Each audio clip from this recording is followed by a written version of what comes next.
men and sex again.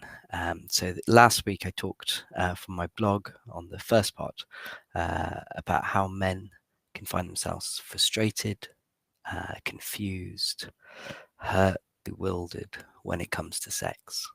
And these are because of the messages that we inherit, that we kind of ingest when we're growing up, probably around our teens, that we need sex, that we are going to get sex, that society somehow would give it to us, that who we are as a man and our manhood depends on our virility, our sexuality, our performance and prowess.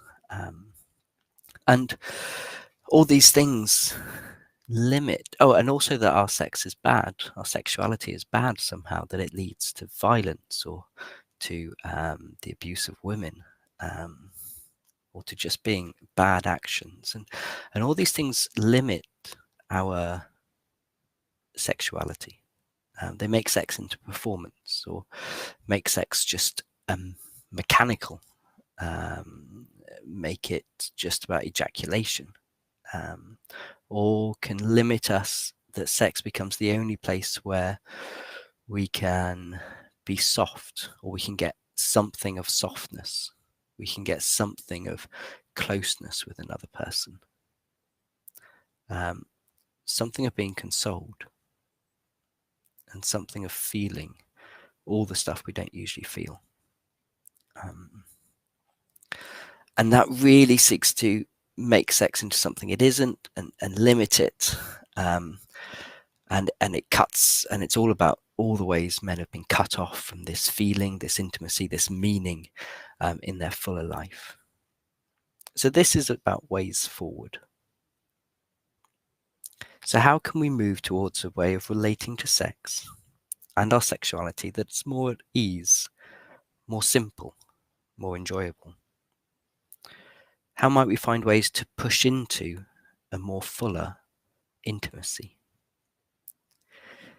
And here are some tips I've learned along the way. Tip 1, reconnect with yourself. You are not bad. Your penis is not bad. Your emotions, needs, and desires are not bad. This might mean reconnecting with your pain, feeling it, naming it, perhaps with someone else who can hear it. It might mean reconnecting with a sense of meaninglessness or frustration in your work, or your craving for connection. It might mean embracing your body as it is, embracing your sensuality, your desires for closeness, your body's excitement when in touch with and connected to all things physical, including and definitely not limited to sex. Because you can only be as intimate with another as you're intimate with yourself. Tip number 2 is reconnect with others. Spend time with family and friends and connect with them in meaningful ways. This puts less pressure on a relationship with your partner and less pressure on sex to be the only place of connection. And it doesn't mean sharing all and being emotional. It might simply be doing things together, going for a drink when we can have drinks again, having the odd moment of being a bit more real. Tip 3, reconnect with your partner without sex. You are allowed to want emotional or physical connection with your partner without any sex. It's normal. It's healthy to ask for it. It's just that many men were taught that they couldn't do this. You might find your penis gets aroused, enjoys it, and yet you still don't want sex. It's simply your body responding to the intimacy it craves and it loves. So try hugging, snuggling on the sofa, stroking, massaging. Try sharing how something doesn't feel great, but you're not sure what it is, or some of the pain you're beginning to connect with. Try telling each other something you appreciate about what they do, and explore why that might be so meaningful for you. The more you reconnect with your partner, the less sex will be the place for holding you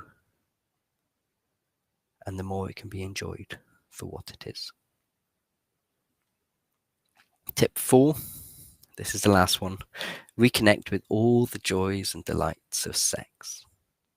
Sex isn't just penetration and ejaculation. Sex is not a performance. Sex is not a test of your manhood. Sex is not the place to release your feelings. Sex is not just physical. Sex is not the place to be consoled.